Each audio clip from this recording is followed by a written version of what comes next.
Now, from the ice to the mat we go, where grapplers from all across Section 1 convened at the Mayo Civic Arena for the right to call themselves a section champion and earn a state berth. We will start in AAA at 120 pounds, when known as Ryan Henningsen is ranked number 2 in the state, taking on 8th-ranked Eves Evelard from Owatonna. The Windhawk would win this one by major decision 10-2 to earn a state berth. At 132, Mayo's Marshall Peters ranked 6th, taking on Northfield's Sam Holman. That was the only takedown of the match. Peters taking the championship by 3-1 decision. At 145, Farmington's 2nd-ranked Luke Peterson taking on QB1 and 5th-ranked Cade Sheehan from Mayo.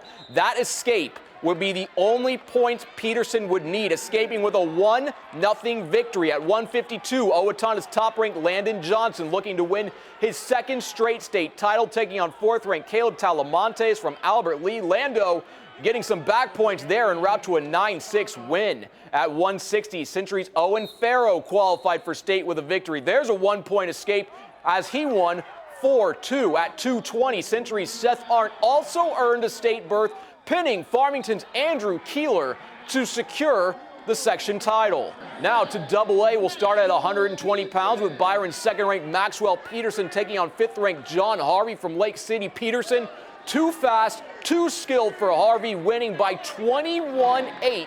Major decision. Up to 132, brother Mitchell Peterson, also of Byron, also ranked 2nd in the state, taking on 4th-ranked Logan Vaughn from Casson Manorville. The Byron Bear would use 2 takedowns to secure the 5-1 win. Sliding up to 160, the Comets 3rd-ranked Cale Winia taking on 2nd-ranked Nolan Wanzek of Simile. And take a look at this. Winia pinned Wanzek to score the upset and a state berth. At 170, it was a clash of top 2 wrestlers, and it went to overtime, where Simile's 2nd-ranked Gavin Nelson scored the sudden victory win over top-ranked Bennett Berge, but both will advance to the state tournament. At 182, it was a clash of number 1s, with KM's Patrick Kennedy taking on Kean Short from Simile. And the number 1 wrestler in the nation was pushed in this match, but won 11-6 to capture the section title. At 195, 8th-ranked Jackson Kennedy of Casson Manorville won via fall, pinning 5th-ranked Landon Duvall of Simile to secure a state berth in style.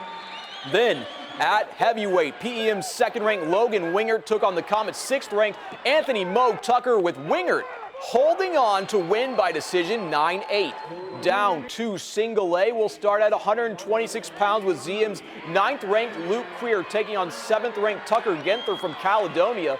Creer would score the upset and a state berth in this one, winning 5-3. At 132, Dover Yota's 6th-ranked Gavin Gust taking on Lucas Winfield from GMLOS, and Gust would get both of the Bulldogs' shoulder blades on the mat to advance to state via pin. At 138, DE's 4th-ranked Taylor DeFrang looked to capture the section title, taking on 5th-ranked Nolan Rommel from Wabasha Kellogg. DeFrang would pull out a 4-3 win by decision.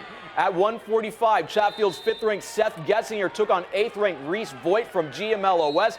Getzinger would also win by fall, pitting the Bulldog for a state berth. At 170, 7th-ranked Noah Sales from GMLOS won via fall, pinning Caledonia's Jack Strube in the first period for the victory. Then at 220, Chatfield's 7th-ranked AJ Carver with some of the best hair you'll ever see pinned Dover Yota's Reese Limke to earn a state berth. Great day, great stuff out there in Barrett. One final note, the Stewartville Tigers upset 3rd-ranked Lake City tonight 77-71 to capture the HVL title. Will Cheddar with 44 points to lead all scorers and snap Lake City's 40-game conference win streak. Wow. I mean, we have a lot of talent here. Yeah, no, we really do have so much talent here. The number 1 wrestler in the country is here. The number 8 wrestler in the country is here. All these D1 basketball players. Number 1 hair. I mean, we got number 1 hair, exactly. Shout out to that kid from Chatfield. Yeah. Well, thank you, Mark.